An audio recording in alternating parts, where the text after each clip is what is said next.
Hi, this is George Thomas from the Akron Beacon Journal. In Gannett, I'm with Steve Doerschuk of the Canton Repository, Nick Ulrich of the Akron Beacon Journal, Browns beat writer, and Beacon Journal columnist Marla Ridenour. And we're here to break down, I don't know what to call that monstrosity we witnessed, but I'm going to have you guys give it a shot.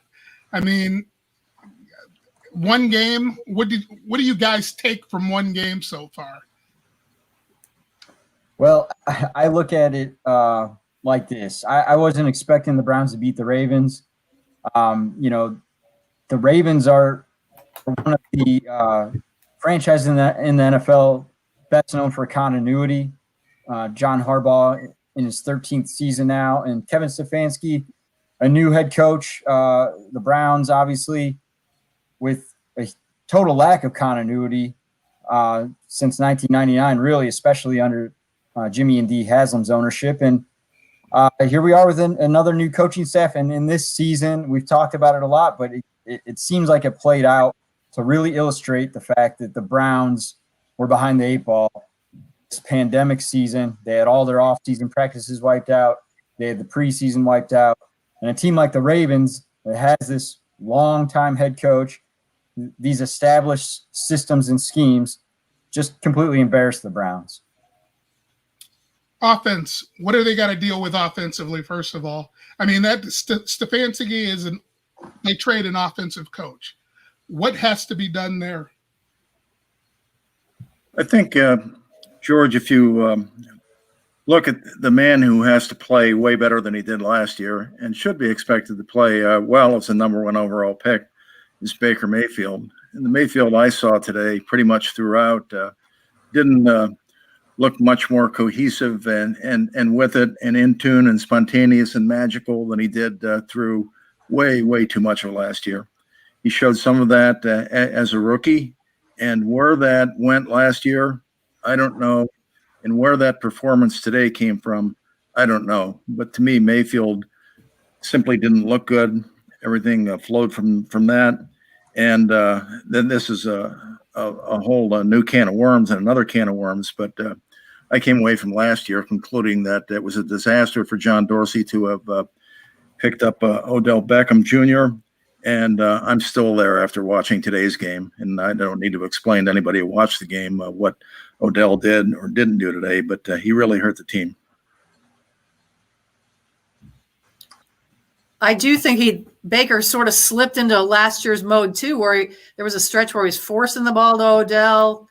That huge drop pass by Odell, and I think it was 3rd and 2 right before the half. To me, that was the non-play of the game. I mean, the play they didn't make that could have changed things if they kept that drive alive. So I'm kind of with you there, but I guess I was kind of mystified. I mean, Hunt had 72 yards rushing and Chubb 60, and you still, I'm with you, Steve. Like, I think Baker had 5 days last year that were worse than this, but this looked like the old Baker. The Odell drop was crucial. It was 3rd and 2, and he's at the 20-yard line for a first down, and it just goes right off his hands. And then Austin Seibert had a day from hell too. He missed a 41-yard field goal on the next play. I don't think they can roll with him Thursday night. This is a segment of special teams. Special teams were atrocious also. I mean, just all 3 phases. But, he missed an extra point and that 41-yard field goal. And they have Cody Parkey on the practice squad. So Kevin Stefanski was asked, hey, you're basically going to go to Cody Parkey. And he says, right, I expect Austin to make those kicks. He has to make those kicks. Isn't it? It's kind of weird that for a kicker to be on the hot seat in the first game of the season. Yeah, but he had some struggles last year. He was uneven in training camp, and Andrew Berry didn't draft him. John Dorsey did. So throw all that in the hopper, and it's not that surprising. Defensively, did we like anything we saw out there today? Steve? Nothing for me. It's interesting to I really didn't like anything I saw from the standpoint that Nate, you mentioned Dorsey drafted Seibert, not the current regime, but I don't know that the new regime acquitted itself real well in sending out players who look like they can help the team this year, and some of those were on defense.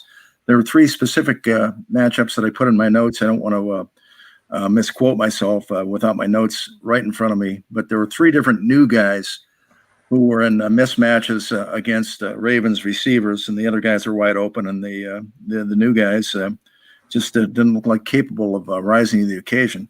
But it was kind of the imperfect storm of the coaching plan wasn't very good. Baltimore was exploiting matchups all day in the pass game, and there was nothing cohesive looking about the Browns defense. Maybe right through the entire game after Ogunjobi made an early stop. He did that. He said, "Oh, okay." They just needed to get their feet wet, but no, their feet are still in quicksand right now. And excuse my ignorance because I was writing half the game, but I mean, did you really see Miles, the pass rush? I mean, it didn't seem like it phased Lamar at all. I mean, I feel like if that's the strength of your team, they got to do more. I mean, they got to get their names called. They got to make an impact. And I really didn't feel like it's almost like Jackson sloughed them off and it was no big deal. Well, they flushed him a few times, but I don't think the Browns got their first sack until it came from a defensive back. So Javier Thomas. Yeah, on a blitz. So that's legitimate argument. I just wonder how much the fact that the defensive backfield looks like a mass unit right now, even before coming into this game, played into it.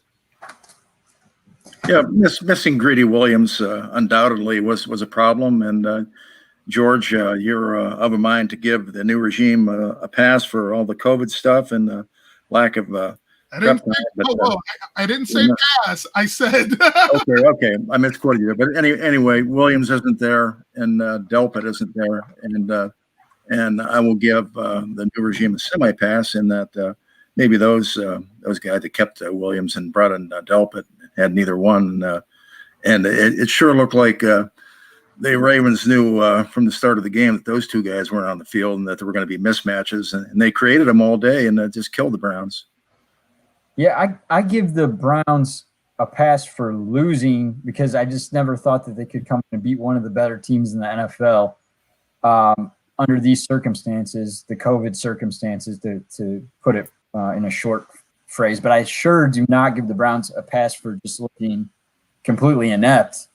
I don't give them a pass for 3 turnovers, 8 penalties, a drop 3rd and 2, 2 missed kicks, a fake punt that went horribly wrong early, gambled on, bit Kevin Stefanski right away.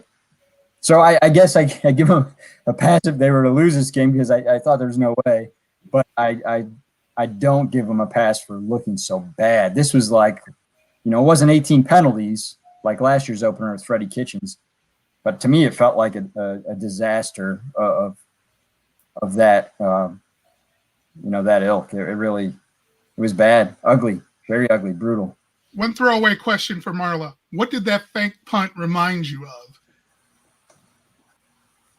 National championship, Ohio State Buckeyes. Oh, well, I mean, I don't really want to get on Stefanski's case for gambling occasionally, but boy, I mean, obviously it blew up in his face. And I was thinking more about where the ball was to do that.